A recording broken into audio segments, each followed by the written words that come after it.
I'm going to be showing you how to navigate around your Excel workbooks. So first of all, I'm going to start with the easiest way to navigate around, and that is using your arrow keys. So as you see, I have A1 as my current selected cell, and if I wish to move down within my worksheet, then I can hit the down arrow key. If I want to move to the right, I can hit my right arrow key, and as you see, I'm going through the columns now.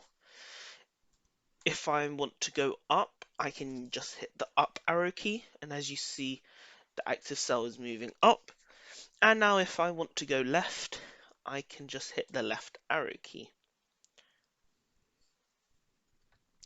Now, if you do want to move to the right, you can do that one cell at a time by using the tab key as well. So I'm just going to hit tab, and as you see, it's moving to the right. A little less known one is if you want to move back to the left, and that is shift tab to move to one cell to the left each time.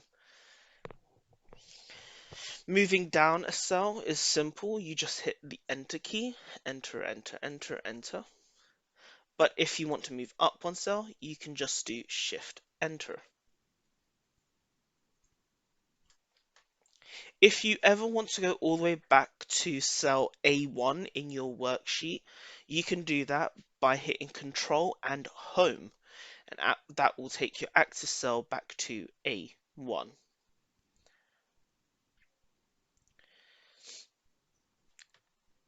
If you want to move down one screen at a time within your worksheet, so as you see on my current screen, I've got rows 1 through to 29. If you hit page down to move down one screen, you see it now has row 30 at the top and row all the way through to row 58 at the bottom. If I hit page down again, you see row 59 is at the top of my screen, all the way through to row 87, and so on if I continued hitting it. If I hit page up, it takes me up one screen as well, and if I hit that again, it takes me back up to the first screen we had at the start. Say you are in a column which isn't column A on a row, but you need to get back to the start of that row, you can also just hit the home key on your keyboard, and that will take you back to column A of your row.